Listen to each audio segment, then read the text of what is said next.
พื่อสิฮอดนาซาลินไกลไก่ย่างเป็นชั่วโมงก็ยังบ่ฮอดอยู่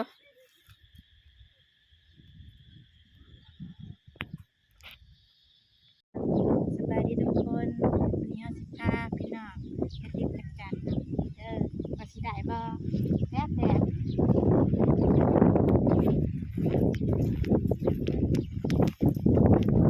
ซาลินย่างกดมือ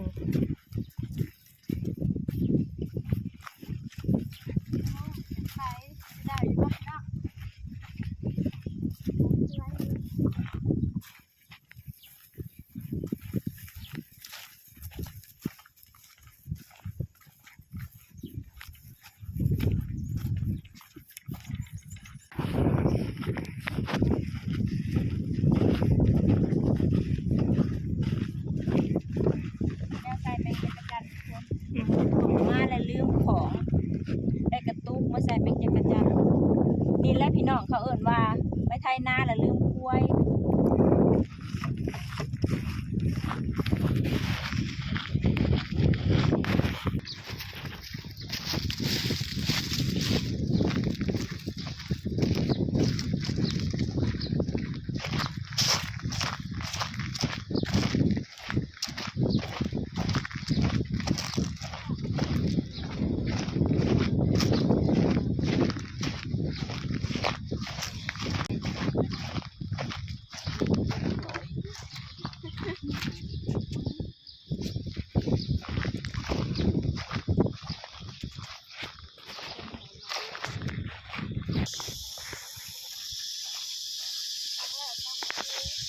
อ้าวกำลังสอนป่าจักจันพี่น้องมาลุ้นกันว่าสิได้บ่ครั้งแรกของปีเนาะมื้อนี้ว่าสิได้บ่มาลุ้นกัน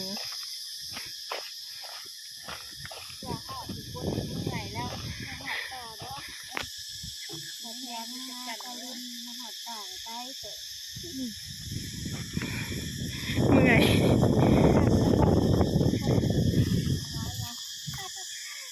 น้ำกันแล้วนะกิ่วตังทะลินให้กับกิ่วตังจังเขาทำกิ่วก่อนนะกิ่วไว้บะแหงก่อนบ่เขาหอมกิ่วออกแดดกระแดดท้องจะเอิญจะเมื่อกิ่วละลายจะมันก็โตจากจันมันจะตังเนาะจะได้ผุดแล้วลายผุดแล้วเอาเธอเอิญใส่เองเด้อใส่เป็นเลยโอ้หน้าจะแนวใส่จักจันกระตุกรีบของ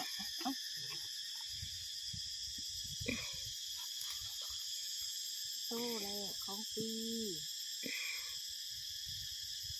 ทำมาทำแบบจักจันทำแบบปีนี้เงี้ยทำอะไรของปีไปก่อนเด้อ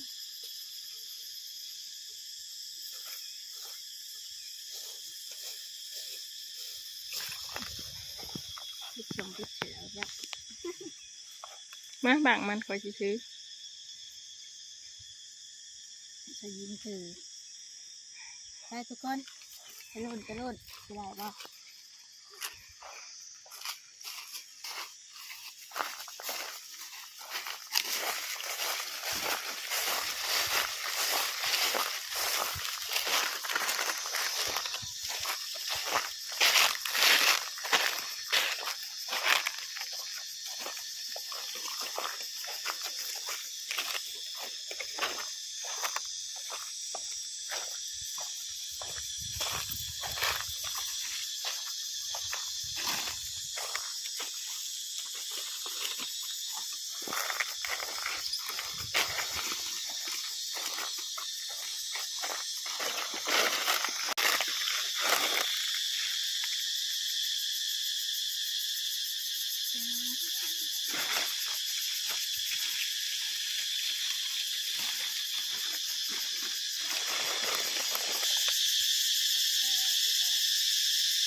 มันสวยแล้วมันเฮได้สลิน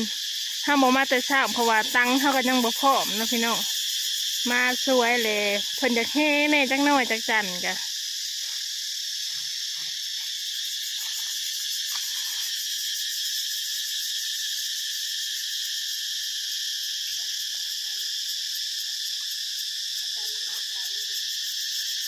ยัง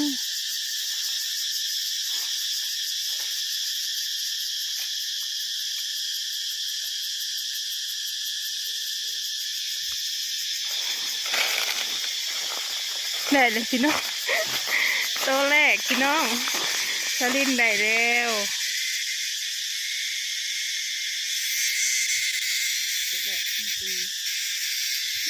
แค่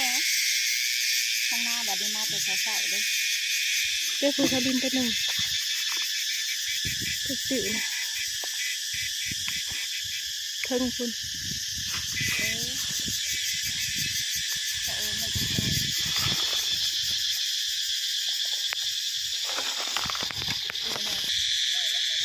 โอ้แฮะ เมื่อไรทางพี่น้องเลย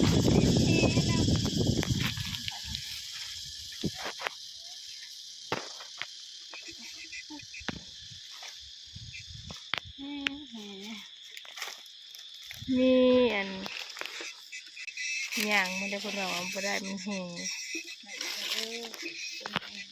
สลินนะได้อีกแล้วพี่น้องสลินนะ ป๊อปนั่งมาเอาได้เฉย สะเอิญวันนี้พี่น้องสะเอิญแล้วก็ได้เคยสะเอิญประมาณอยู่ได้สะเอิญจ้ะ ตัวแรกครับตัวแรกหนักน้ำ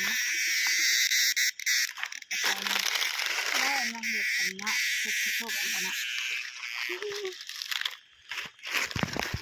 ไม่ใช่เข้าใจนะที่สีมันจะบอก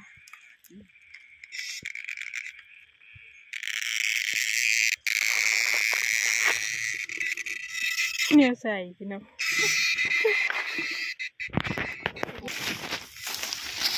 ใส่บอดใหม่ไปพี่น้องวันนี้นะคุณคิดว่ามันแห้งบ่ได้เลยจะกันชามโต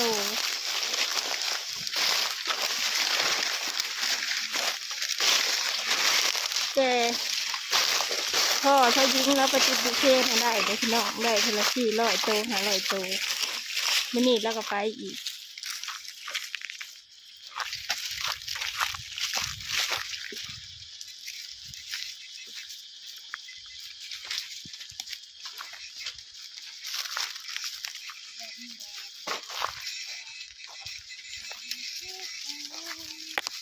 อือ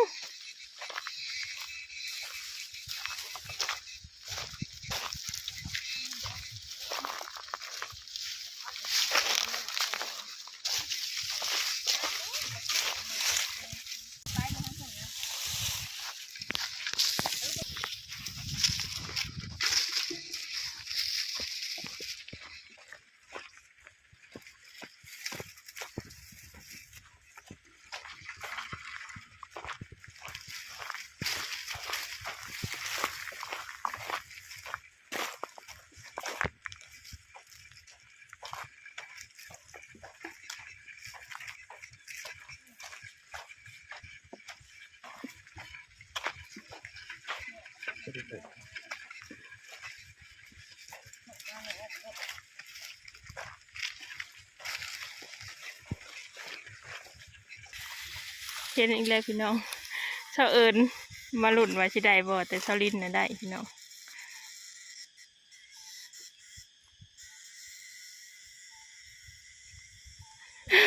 เช้า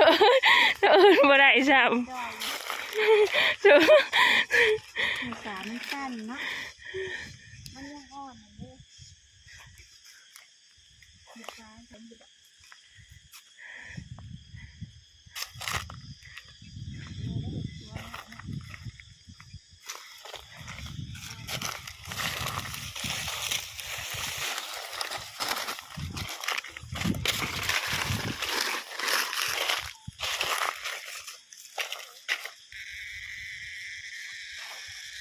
เช้าเอิญได้อีกแล้วพี่น้อง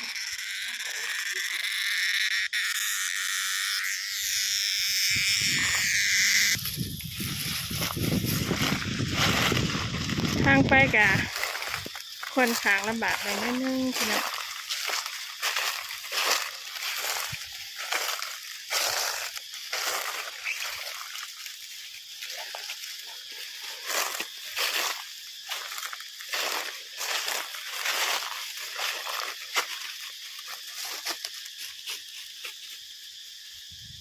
าวเอิญเห็นอยู่บ่สาวเอิญบ่สาวเอิญว่ะ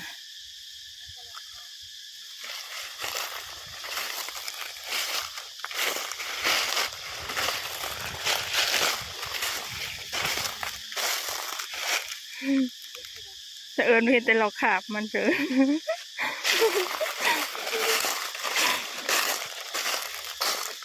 สาวเอิญว่าดมเอาก็ได้พี่น้องซึ่งที่ว่าได้กันสาวเอิญดมเอาได้พี่น้องเหนื่อยอ่ะ เมื่อยเลยสาวเอิญเป็นตั้งแต่หลอกขาบเพิ่นนะพี่น้องแต่โตเพิ่นน่ะบ่เห็นแต่หลอกขาบเพิ่น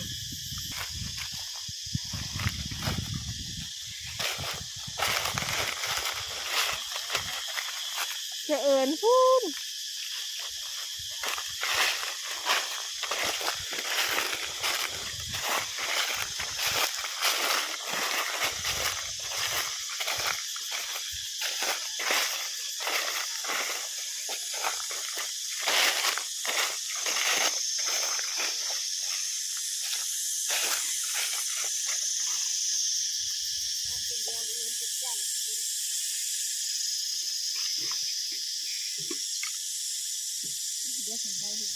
เด้อน่ะ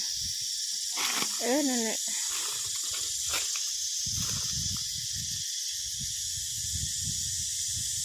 มันแห่เนาะ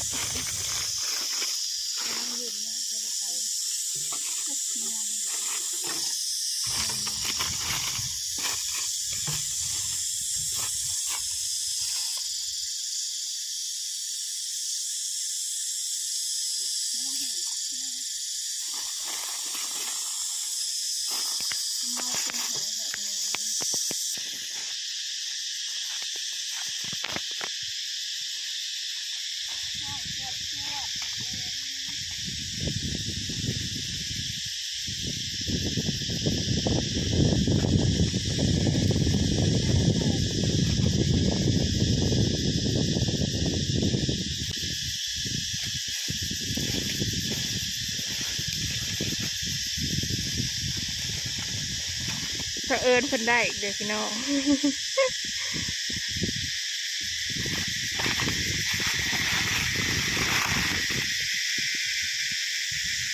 มานอยู่ได้สาวเอิญจ้ะไม่ใช่น้ำสลินเหรอ ไม่ใช่มันสลินถือไปสลินก็ไปเรื่อยๆพี่น้อง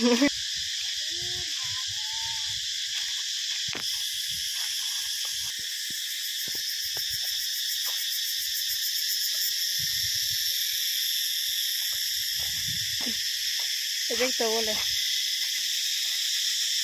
แต่ไม่หอดชิดจ้ะสองคนชิดยังไม่หอดชิดอยู่ยังไม่ทำได้หอดผลหาโต30 คนนี่จะเตียงอันนี้พาไปคอยเห็นเมื่อยเลยมันแดดแห้ง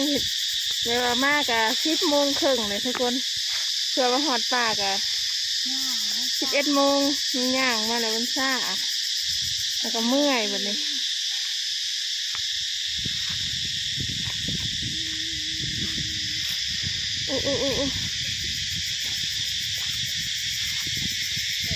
ทะลินน้ำมันอีกแล้วเพิ่งแม่ตัวหนึ่งคนละ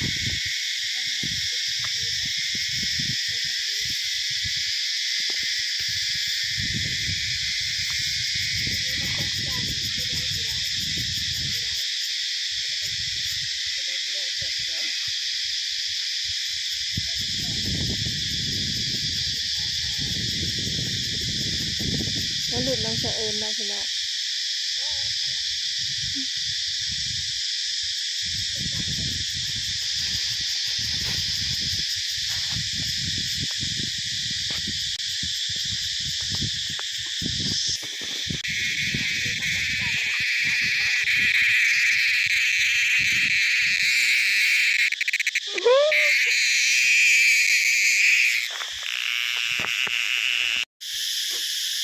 เสียงจักจั่นนะหลายทุกคนแต่ว่าคนอยู่สูงโอ้ต้นไม้ใหญ่ๆสูงเลย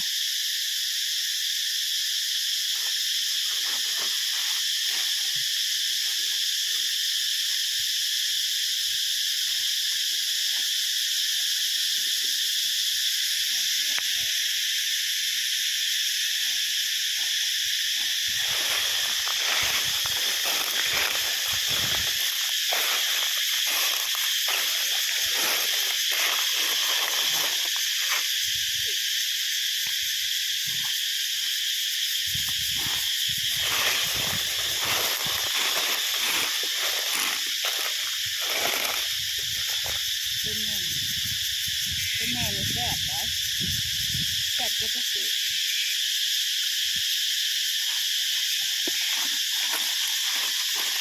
ตัวเทิงนะโมเมนตัวแม่ว่าสลิน ที่ทำจะทำให้ เด้น่ะ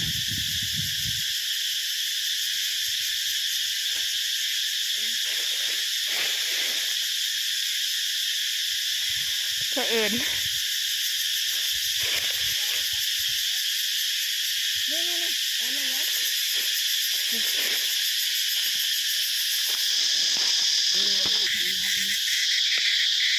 อันเลยชอบมันดิ้นประมาณนี้เลยพี่น้องก็เอิญนะ เดียวเดือนจะกันแล้วตาเมื่อตาเมื่อนะ เป็นเมื่อยแห้งนี่มันแดดแห้งนั่นนะก็ดิ้นนะใช้ก้นลงมานะ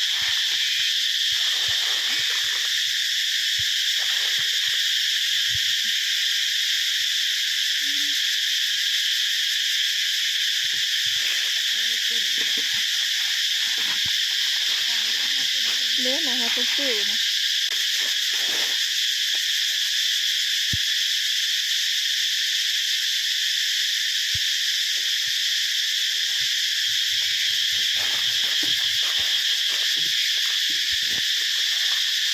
บ่เอาตังค์อีกบ่เอาตังค์อีกเนาะ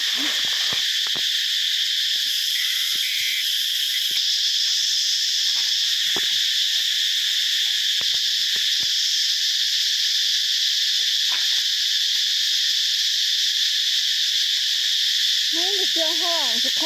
นแต่มันอยู่สูงอ้ำบ่ได้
นี่เป็นเสียงจัดจันค่ะบ่เห็นโตนพี่น้องนี่สูงแฮง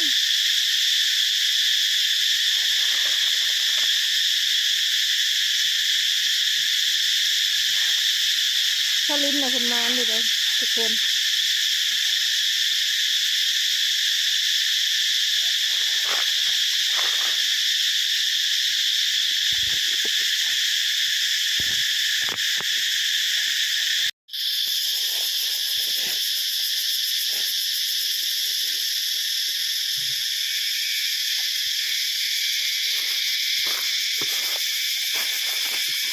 มาเปลี่ยนให้เจ้ายิงติดแทนแบบนี้จะเอิ้นเมื่อยละ ห้ามแห้งทุกคน มาสวย แดดมาช่วยโคตรมือมาช่วยแล้วมีเสียงสูงท่านเป็นเจ้าเพิ่นจะอยู่กัน งานหาจะปวดบดคอ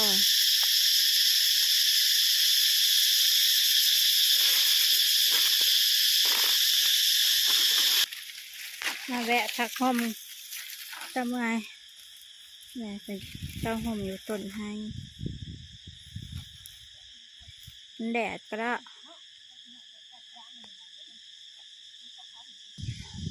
เจ้ายิงดมอย่าดมนะบัวไว้ ห่อนแห้งทุกคน ได้หอดแล้วบ่สาวโต ประมาณเช้า บัวไว้แดดเช้าไปนำติดไปน เหนื่อยแห้งที่ห่อยหยางน้ำเลยเจ้าเอิญ ำอื่นเขาจะไปเต้หามือหามือครึ่งเขาจะไปเลยน้ำ มันจะมาชวนดู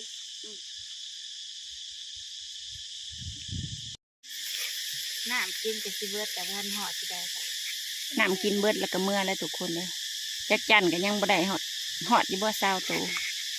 ที่กลุ่มปากกันยี่บ่3 คนละ จำกินป่นกินป่นแล้วก็ซีอิ่มอยู่ดอกใส่น้ำลายๆเอาทุกคนเลยนี่เด็กจักจันตัวมาสวยเลยนะนี่แล้วทุกคนเลยมันมาแต่เช้าแล้วค่อยแน่ซักเครื่องแล้วกันเดินมาหากันมากันย่างมาอีกวะเสื้อที่หอดหน้าสลินกับปลาหน้าเป็นตะไคร้กันออกมาตีเป็นหน้าสลินเมื่อยเนาะย่างก็เพื่อจีหอดปลากระไก่แห้งทุกคนเมื่อยแห้งบุกไปย่างไก่จ้าเถื่อบอยจำสยิงคนว่ะคนเมื่อยแห้งเมื่อยทุก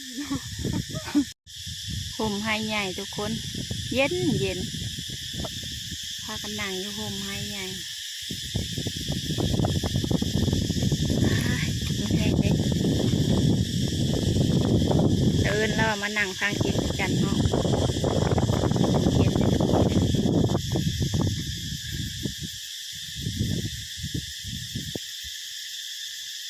ขึ้นเบื้องทางสิเมื่อกันยังกินปิ่มอยู่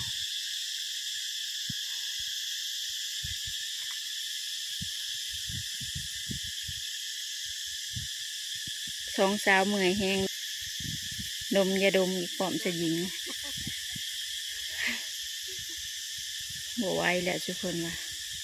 ทุกคนว่าพากันเคยย่างเด้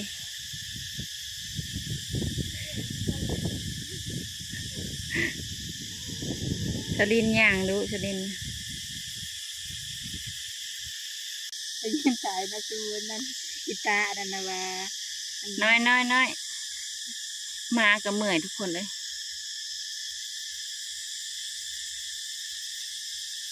มาในลูกอ่อนป้าลูกมานำพระเจ้าเมื่อยไหมมาสลินที่ซอยยิงติดจะได้บ่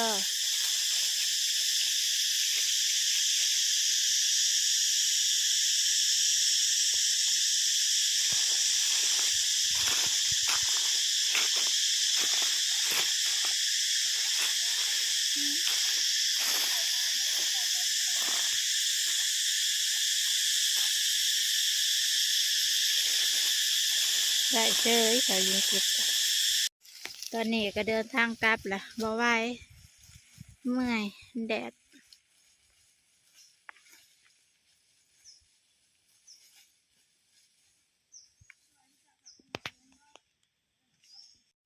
คลิปนี้ก็ขอจบเพียงสำนี้เนาะทุกคนคลิปหน้าพอกันใหม่บ๊ายบาย